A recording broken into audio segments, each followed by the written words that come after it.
ಕರ್ನಾಟಕ ಎಕ್ಸ್‌ಪ್ರೆಸ್‌ಗೆ ಸ್ವಾಗತ.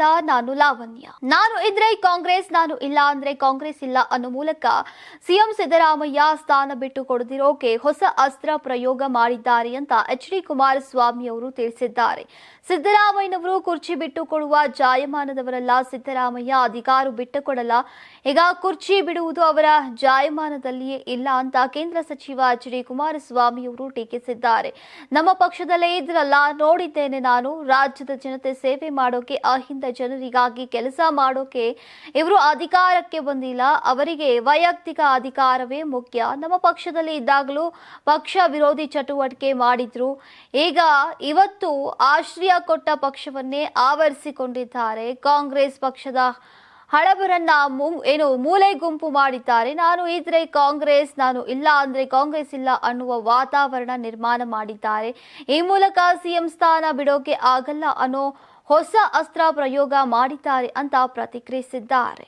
ಗುತ್ತಿಗೆದಾರನಿಂದ ಲಂಚ ಸ್ವೀಕಾರ ಆರೋಪದ ಮೇಲೆ ಶಿರಹಟ್ಟಿ ಕ್ಷೇತ್ರದ ಬಿಜೆಪಿ ಶಾಸಕ ಡಾಕ್ಟರ್ ಚಂದ್ರು ಲವಾನಿ ಅವರು ಶನಿವಾರ ಲೋಕಾಯುಕ್ತ ಅಧಿಕಾರಿಗಳ ಬಲೆಗೆ ಬಿದ್ದಿದ್ದಾರೆ. ಬಿಜೆಪಿಯವರು ಬೇರೆ ಪಕ್ಷದವರ ಮೇಲೆ ಲಂಚದ ಆರೋಪವನ್ನ ಸುಲಭವಾಗಿ ಮಾಡ್ತಾ ಇದ್ರು. ಆದರೆ ಈಗ ಬಿಜೆಪಿ ಶಾಸಕರೇ ಲಂಚದ ಆರೋಪದಲ್ಲಿ ಸಿಲುಕಿದ್ದಾರೆ ಅಂತ ಮುಖ್ಯಮಂತ್ರಿ ಸಿದ್ದರಾಮಯ್ಯ ಅವರು ತಿಳಿಸಿದ್ದಾರೆ.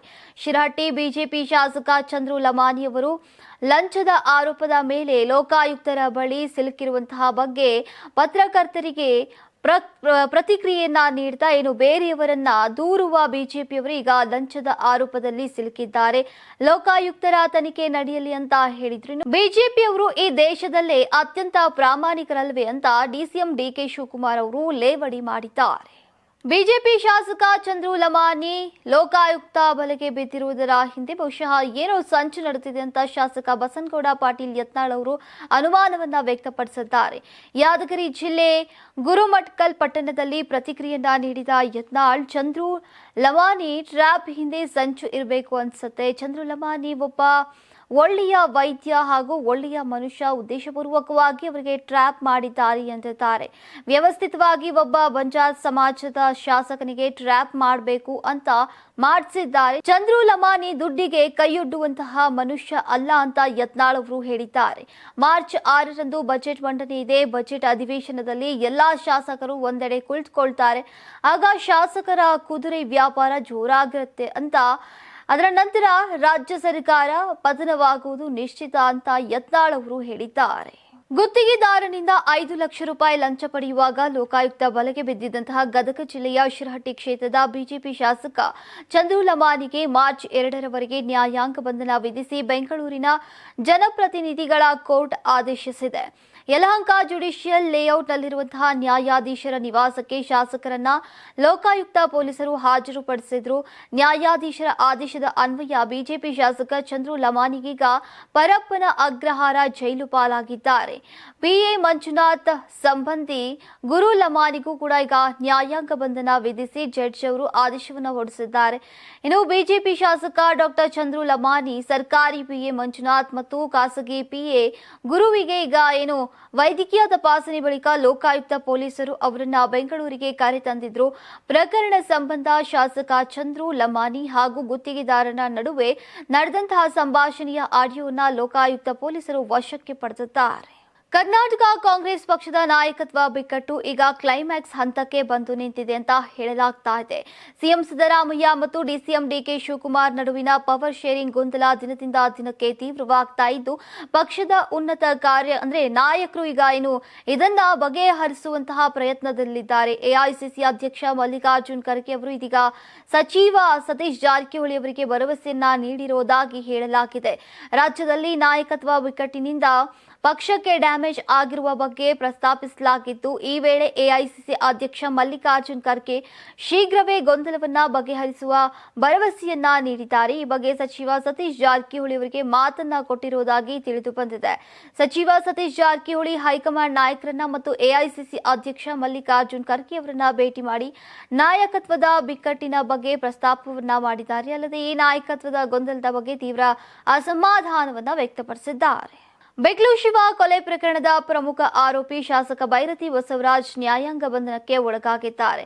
ಅವರನ್ನ ನಿನ್ನೆ ಪರಪ್ಪನ ಅಗ್ರಹಾರ ಕ್ವಾರಂಟೈನ್ ಜಾಲಿಗೆ ಸೇರಿಸಲಾಗಿದ್ದು ಕಣ್ಣೀರ ಇಡ್ತಾ ಇದ್ದಾರಂತೆ. ಈಗ ಏನು ಅಲ್ಲದೆ ಇಂದು ಜೈಲಾಧಿಕಾರಿಗಳು ಭೈರತಿ ಬಸವರಾಜ್ ಅವರಿಗೆ ವಿಚಾರಣಾಧೀನ ಕೈದಿ ನಂಬರ್ 1864 ನೀಡಿದ್ದಾರೆ. ಫೆಬ್ರವರಿ 26ರವರೆಗೆ ನ್ಯಾಯಾಂಗ ಬಂಧನದಲ್ಲಿ ಇರಿಸಲಾಗಿದೆ ಅಂತ ಜೈಲು ಮೂಲಗಳು ತಿಳಿಸಿವೆ.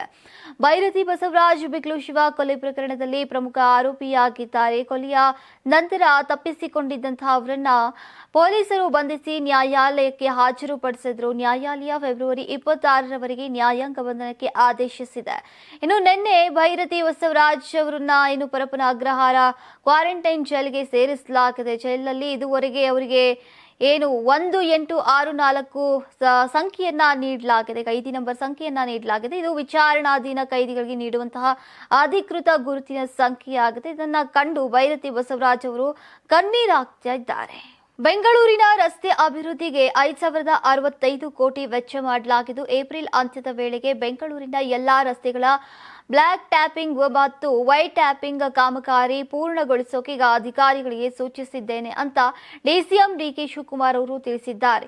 ಜಿಬಿಎ ಕಚೇರಿಯಲ್ಲಿ ಸಭೆ ನಡೆಸಿದ ಬಳಿಕ ಬೆಂಗಳೂರು ನಗರಾಭಿವೃದ್ಧಿ ಸಚಿವರಾದಂತಹ ಡಿಕೆ ಶಿವಕುಮಾರ್ ಮಾಧ್ಯಮಗಳನ್ನು ಉದ್ದೇಶಿಸಿ ಮಾತನಾಡ್ತಾ, ಇಂದಿನ ಸಭೆಯಲ್ಲಿ ಜಿಬಿಎ ಚಿಹ್ನೆಯನ್ನ ಅಂತಿಮಗೊಳಿಸಲಾಗಿದ್ದು ಆಯುಕ್ತರು ಬಿಡುಗಡೆ ಮಾಡಲಿದ್ದಾರೆ. ಏನು ಬೆಂಗಳೂರು ದಕ್ಷಿಣ ಪಾಲಿಕೆಯಲ್ಲಿ ಮಾದರಿ ಕಟ್ಟಡ ಅಂತಿಮಗೊಳಿಸಿದ್ದೇವೆ. ಆದಷ್ಟು ಬೇಗ ಟೆಂಡರ್ ಕರೆದು ಗುದ್ದಲಿ ಪೂಜೆ ಮಾಡಿ ಕೆಲಸವನ್ನ ಆರಂಭಿಸಬೇಕು ಅಂತ ಸೂಚಿಸಿದ್ದೇನೆ. ಪ್ರತಿನಿತ್ಯ ಕಾಮಗಾರಿ ಪ್ರಗತಿ ಫೋಟೋ ಸಮೇತ ಮಾಹಿತಿ ರವಾನಿಸಬೇಕು ಅಂತ ಸೂಚಿಸಿದ್ದು ಅಧಿಕಾರಿಗಳಿಗೆ ಹೊಣೆಗಾರಿಕೆ ನಿಗದಿಪಡಿಸಿದ್ದೇನೆ ಅಂತ ಹೇಳಿದ್ದಾರೆ. ಮೈಸೂರು ನಗರಾಭಿವೃದ್ಧಿ ಪ್ರಾಧಿಕಾರ ಮಾಜಿ ಆಯುಕ್ತ ನಟೇಶ್ ಬಡ್ತಿಗೆ ಈಗ ಲಂಚ ಪಡೆದಂತಹ ಆರೋಪದಲ್ಲಿ ಭ್ರಷ್ಟಾಚಾರ ಪ್ರಕರಣ ಮಾಡಲಾಗಿದ್ದು, ಈಗ ಈ ವಿಚಾರದಲ್ಲಿ ಸಾಮಾಜಿಕ ಜಾಲತಾಣದಲ್ಲಿ ತೀವ್ರ ಚರ್ಚೆ ನಡೀತಾ ಇದೆ. ಈ ಪ್ರಕರಣದಲ್ಲಿ ಸಾಕ್ಷಿಯಾಗಿ ಹೆಸರು ಕೇಳಿ ಬಂದಿರುವಂತಹ ಸ್ನೇಹಮಯಿ ಕೃಷ್ಣ ಇದೀಗ ಸಾಮಾಜಿಕ ಜಾಲತಾಣದಲ್ಲಿ ವಿವರವಾದಂತಹ ಸ್ಪಷ್ಟನೆಯನ್ನ ನೀಡಿದ್ದಾರೆ. ಅದೇ ವೇಳೆ ಮುಖ್ಯಮಂತ್ರಿ ಸಿದ್ದರಾಮಯ್ಯ ಅವರಿಗೂ ಕೂಡ ತೀಕ್ಷ್ಣವಾಗಿ ಕುಟುಕಿದ್ದಾರೆ. ಸ್ನೇಹಮಯಿ ಕೃಷ್ಣ ತಮ್ಮ ಪೋಸ್ಟ್ ನಲ್ಲಿ ಹೇಳಿದ್ದು, ನಟೇಶ್ ಬಡ್ತಿ ಅವರಿಗೆ ಲಂಚ ನೀಡಿದ ಆರೋಪಕ್ಕೆ ಸಂಬಂಧಿಸಿದಂತೆ ತಾವು ಯಾವುದೇ ತಪ್ಪು ಮಾಡಿಲ್ಲ ಅಂತ ಸ್ಪಷ್ಟಪಡಿಸಿದ್ದಾರೆ. ನಾನು ಪ್ರಕರಣ ದಾಖಲು ಮಾಡ್ತಾ ಇದ್ದಂತೆಯೇ ತಮ್ಮ ತಪ್ಪನ್ನ ಒಪ್ಪಿಕೊಂಡು 14 ನಿವೇಶನಗಳನ್ನ ವಾಪಸ್ ನೀಡಿದ್ದಾರೆ. ನಿವೇಶನಗಳನ್ನ ವಾಪಸ್ ಕೊಟ್ಟದಕ್ಕಿಂತ ದೊಡ್ಡ ತಪ್ಪನ್ನ ನಾನು ಮಾಡಿಲ್ಲ ಅಂತ ಬರೆದು ಸಿಎಂ ಸಿದ್ದರಾಮಯ್ಯ ಅವರನ್ನ ಕುಟುಕಿದ್ದಾರೆ. ನಾಗಮಂಗಲ ಕ್ಷೇತ್ರದ ಜೆಡಿಎಸ್ ಮಾಜಿ ಶಾಸಕ ಸುರೇಶ್ ಗೌಡ್ರು ಪ್ರಯಾಣಿಸ್ತಾ ಇದ್ದಂತಹ ಕಾರು ಮಂಡ್ಯ ಜಿಲ್ಲೆಯ ಬೊಂತೆಕೊಪ್ಪಲು ಸಮೀಪ ಪಲ್ಟಿಯಾಗಿ ಅಪಘಾತಕ್ಕೀಡಾಗಿದೆ. ಅಪಘಾತದಲ್ಲಿ ಸುರೇಶ್ ಗೌಡ್ರ ಕೈಗೆ ಪೆಟ್ಟಾಗಿದ್ದು, ಕಾರು ಚಾಲಕನಿಗೂ ಕೂಡ ಸಣ್ಣ ಪುಟ್ಟ ಗಾಯಗಳಾಗಿವೆ. ಇಬ್ಬರು ಪ್ರಾಣಾಪಾಯದಿಂದ ಪಾರಾಗಿದ್ದಾರೆ ಅಂತ ಪೊಲೀಸರು ತಿಳಿಸಿದ್ದಾರೆ.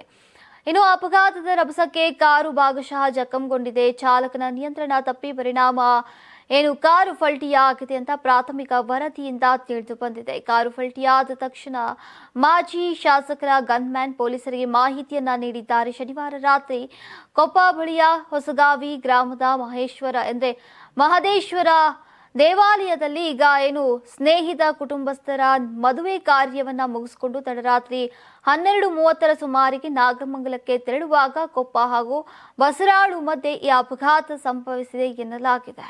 ಸಿದ್ದಾಪುರದಲ್ಲಿ ವಸಂತ್ ನಾಯ್ಕ್ ಕೊಲೆ ಪ್ರಕರಣದ ಆರೋಪಿ ಜ್ಯೋತಿಷಿ ಕಮಲಾಕರ್ ಭಟ್ ಮತ್ತೊಂದು ಕರ್ಮಕಾಂಡ ಬಯಲಾಗಿದೆ. ಕಮಲಾಕರ್ ಭಟ್ ಮೇಲೆ ಇನ್ನೊಂದು ಗಂಭೀರ ಪ್ರಕರಣ ದಾಖಲಾಗಿದೆ. ಈ ಬಾರಿ ಬಾಲಕಿಯ ಮೇಲೆ ಲೈಂಗಿಕ ದೌರ್ಜನ್ಯ ನಡೆಸಿದಂತಹ ಆರೋಪದ ಮೇಲೆ ಈಗ ಪೋಕ್ಸೋ ಪ್ರಕರಣ ದಾಖಲಾಗಿದೆ. ಸಿದ್ದಾಪುರ ಪೊಲೀಸ್ ಠಾಣೆಯಲ್ಲಿ ದೂರು ದಾಖಲಾಗಿದ್ದು, ನಂತರ ತನಿಖೆಗಾಗಿ ತುಂಗಾನಗರ ಪೊಲೀಸ್ ಠಾಣೆಗೆ ವರ್ಗಾಯಿಸಲಾಗಿದೆ. ಸಿದ್ದಾಪುರದಲ್ಲಿ ವಸಂತ್ ನಾಯ್ಕ್ ಕೊಲೆ ಪ್ರಕರಣದ ಆರೋಪಿ ಜ್ಯೋತಿಷಿ ಕಮಲಾಕರ್ ಭಟ್ ಮತ್ತೊಂದು ಕರ್ಮಕಾಂಡ ಬಯಲಾಗಿದೆ. ಈಗ ಪೋಕ್ಸೋ ಕೇಸ್ ದಾಖಲು ಮಾಡಲಾಗಿದೆ. ಬಾಲಕಿಯ ಹೇಳಿಕೆಯನ್ನ ದಾಖಲಿಸಿಕೊಂಡು ಸಾಕ್ಷ್ಯವನ್ನ ಸಂಗ್ರಹಿಸಲಾಗ್ತಾ ಇದೆ. ಕಮಲಾಕರ್ ಭಟ್ ಈಗಾಗಲೇ ಸಿದ್ದಾಪುರ ಕೊಲೆ ಪ್ರಕರಣದಲ್ಲಿ ಜೈಲಿನಲ್ಲಿದ್ದಾರೆ. ಈ ಹೊಸ ಪ್ರಕರಣದಿಂದ ಅವರಿಗೆ ಇನ್ನಷ್ಟು ಕಾನೂನು ತೊಂದರೆ ಎದುರಾಗಿದೆ.